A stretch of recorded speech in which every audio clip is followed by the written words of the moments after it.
So content marketing, the textbook definition of content marketing is the use of content, so publishing and media materials to serve your marketing needs. So acquiring and retaining customers, building positive brand associations, ultimately leading to conversion or appreciation, okay, in marketing terms.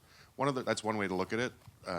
One way I like to look at it is that instead of, well, not instead of, in addition to content serving the purposes of marketing, what we really do is we're marketing content, right? Turn it around a little bit. From my perspective, organizations, whether they be for-profit brands or not-for-profit organizations, they have lots of great content, many of them do, in terms of thought leadership, ideas, value for customers, all that kind of stuff. And what we really do is use marketing techniques, use storytelling techniques to help them unleash the potential of that content. It's not just, let's use content for marketing. It's also how are we using marketing principles and good storytelling principles to unleash the potential of content. And Post Media, we've been working in the native advertising space for a long time. And where we're going now is taking what we've learned from that and our expertise in storytelling and marketing good content off our own network, in addition to our own network, so that we're more platform agnostic. So for clients now, we're offering not just native advertising opportunities, but offering our expertise on helping them deliver content in an effective way wherever it might live. So a more platform agnostic approach. And that's sort of consistent with not being left behind, I guess, the theme of this week. We're learning, we're adapting, and we're changing with the landscape as well. Darren, can you tell us a little bit about what you've observed in your attitude towards content marketing evolve over the years? Sure. I think there's been a steady evolution to having it sort of become more integrated into the full marketing effort that brands do. Going back to when I was at Sun Life, we launched a content marketing platform in 2011, and I think it's matured so much since then, and it's kind of like it's going along the journey that digital has taken, where you used to have a marketing department, and then there was this little digital component over here, and it was these weird people in a kind of their own little cubbies, and then eventually you have fully integrated, to the point where mostly now you have fully integrated marketing departments that where campaigns are planned across all forms, including digital. I think content's been on that journey, and it's lagging digital a bit, but a number of years ago it was kind of stuck off in a corner. We're going to experiment a little bit with this. We're not quite sure what it is or how it works. We're trying to figure out the ROI, and then now you're starting to see what the term I've heard coined recently is a content-enabled enterprises come around. So again, that content is not something you also do, it's integrated into everything you do. Mm-hmm. Have you observed something similar, Diane? Absolutely. I would say too, especially coming from communications, for us, we've always been about content. That was the way we had to know, our audience and, how do we get to them.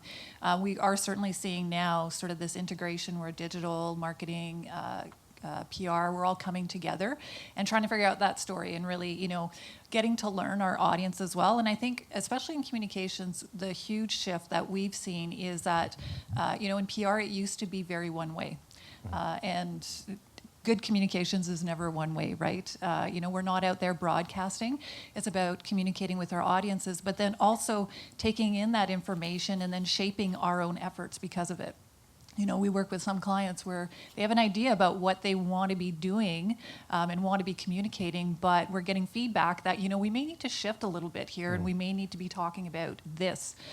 So it's really about having sort of that agile approach to all of your communications. Right. I was just going to add to that we, it's an important point you're making, because we really are in the era of the empowered consumer. And it's not so much about, you figuring out a clever way to message them. It's you got to start by thinking, well, what are their needs, fears, wants, desires?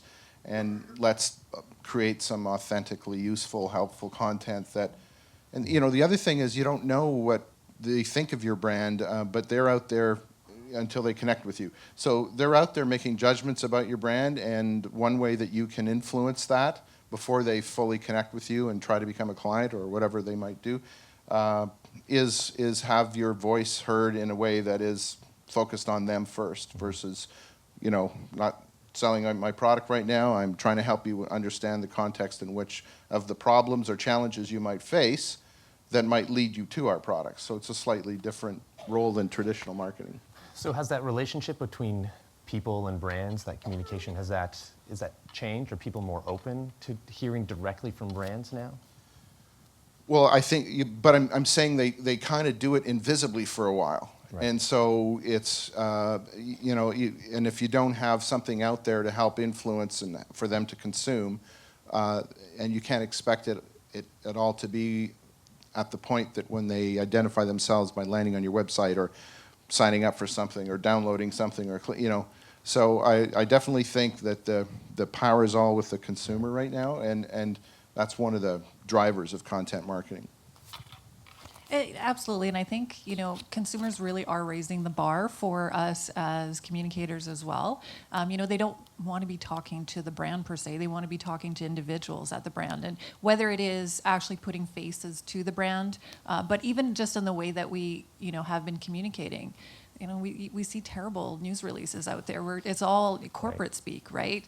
You can't talk to an average person out there like that. And I mean, nobody should have those kinds of news releases anyways, but you know, we really need to understand our audience and talk to them in the voice that they want to be spoken to, so.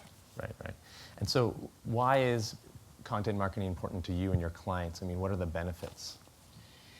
I mean, it really means about the bottom line, right? That you know, what we try to do, you know, when we create communications programs, it's all about the strategy that going in. So we're not just jumping to the tactics. You know, we need to have these social media channels. It's really sort of stepping back and finding out what we can about our audience. And like I said, that evolves over time. We get to know our audience more and more. But also to not just focusing on the things like impressions. So for us, you know, mass media impressions, social media impressions are important. But at the end of the day, did we shift the relationship? Has it impacted our bottom line? Right. You know, is it having an effect on our net promoter score? You know, we need to be taking it one step further in terms of making sure that we are actually moving the mark. Right. Yeah, and I just add too, in a way, content marketing addresses a channel problem, right? I mean, you work in public relations, I've worked in public relations, and it's increasingly difficult to get your story out there through traditional media relations, right? Advertisers are facing similar challenges in terms of engagement and reach. And partly that's the changing landscape of media, but also the changing way that people are consuming media, right?